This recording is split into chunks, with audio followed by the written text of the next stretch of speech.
আসসালামু আলাইকুম। আশা করি সবাই ভালো আছেন। আপনাদেরকে আজকে একটা গুরুত্বপূর্ণ বিষয় আমি জানাবো।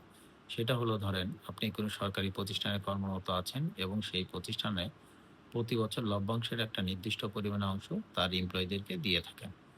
তো ধরে নেন আপনি গত বছরের প্রফিটের একটা নির্দিষ্ট পরিমাণে অংশ এবছর পাবেন। তো এটার সুযোগ এসেছে আপনি ২০২৬-২৭ কর বছরে এটা নিবেন না ২০২৭-২৮ নেবেন। ঠিক আছে? তো আমি আলোচনা করি। আমার আলোচনা থেকে আপনারা আশা করি সিদ্ধান্ত নিতে পারবেন যে কোন বছরে নিলে এটা সুবিধা হবে। প্রথমত ধরেন আপনার বেসিক ৩৭,২৮০ এই কর বছরে।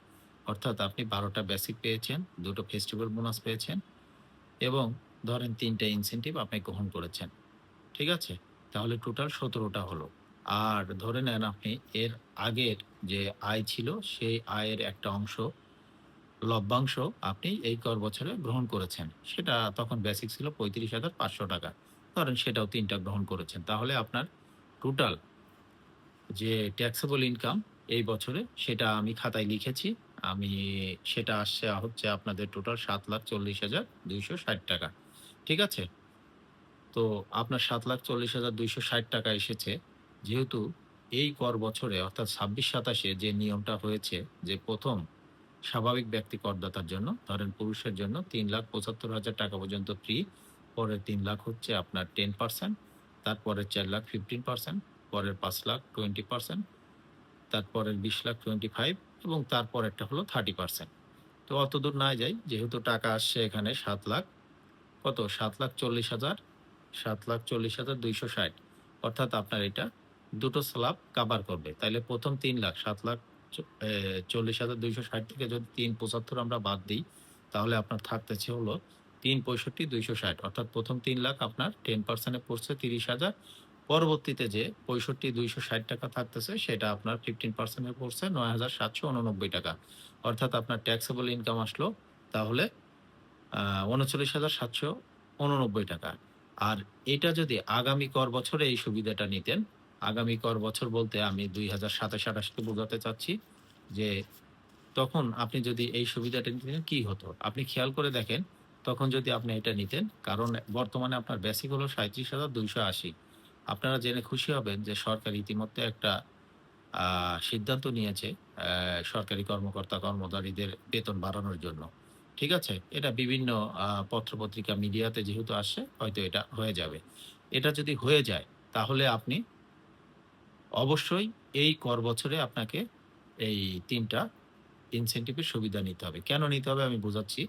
ধরেন আপনার বেসিক আছে ৳৩৭,২৮০ ঠিক আছে? ৳৩৭,২৮০ হলে যদি আপনার বেতন দ্বিগুণ পরিমাণ বৃদ্ধি হয়, তাহলে আপনার বেতন বৃদ্ধি হয়ে দাঁড়াচ্ছে হলো আ ৳৭৪,৫৬০ ৳৭৪,৫৬০ আর যেহেতু দ্বিগুণ বৃদ্ধি হচ্ছে, এই দ্বিগুণের 50% সরকার মোটামুটি বিভিন্ন পত্র-পত্রিকায় বা মিডিয়ায় আমরা দেখেছি যে 50% এবছর এলিজিবল হবে। যদি 50% এলিজিবল হয় পহেলা জুলাই থেকে, তাইলে হয় আপনার দাঁড়াচ্ছে হলো আ বেসিক ৳৫৫,৯২০ অর্থাৎ ওই অর্থ বছরে আপনি ৳৫৫,৯২০ ১২ টা বেসিক পাবেন, ২ টো ফেস্টিভ্যাল বোনাস পাবেন ১৪ টা। ঠিক আছে?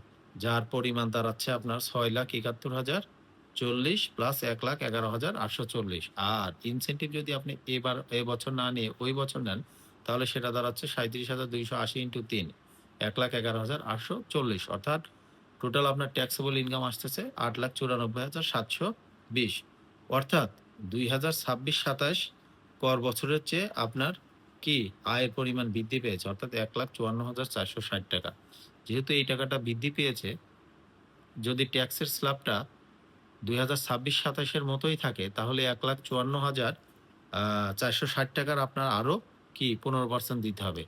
তাহলে যদি সরকার আপনার পে স্কেল যদি দিয়ে থাকে বা আ দিয়ে দেওয়ার সিদ্ধান্ত চূড়ান্ত হয়ে থাকে, তাহলে অবশ্যই আপনি খেয়াল করলে দেখবেন যে এই কর বছরের থেকে আগামী কর বছরে অর্থাৎ ইনসেন্টিভ যদি আপনি নিয়ে থাকেন তাহলে ট্যাক্সেবল ইনকাম আরো বাড়বে। আর ইনসেন্টিভটা যদি আপনি সরকার স্কেল বাস্তবায়ন করে থাকে, ইনসেন্টিভটা এই বছর নিলে আপনার ট্যাক্স কম দিতে হচ্ছে কত? আ নিয়ার অ্যাবাউট হচ্ছে ৳২৩,১৬৯ অর্থাৎ ওই টাকা যেহেতু 15% স্ল্যাবে পড়ছে, ৳২৩,১৬৯। এইটা জাস্ট আমি একটা এক্সাম্পল দিয়েছি। আপনার বেসিক যদি বেশি হয় আপনি ওইভাবে ক্যালকুলেশন করবেন, কম হইলে ওইভাবে ক্যালকুলেশন করবেন। তবে মনে রাখবেন স্বাভাবিক ব্যক্তি করদাতার জন্য এই বছরে যে স্ল্যাব নির্ধারিত হয়েছে সেটা হলো ৩,৭৫,০০০ পর্যন্ত আমি আগেও বলেছি। Tax free income. তারপরে ৩,০০,০০০ হলো 10%, ৪,০০,০০০ হলো 15%, ৫,০০,০০০ হলো 20%, ২০,০০,০০০ হলো 25% এবং পরবর্তী বাকিটার উপর 30%। ঠিক আছে? তো আপনারা কোন কর বছরে আপনাদের ইনসেনটিভ নিতে চান সেটা অবশ্যই কমেন্টের মাধ্যমে জানাবেন। ভালো থাকবেন। সবার জন্য শুভকামনা রইল। আসসালামু আলাইকুম।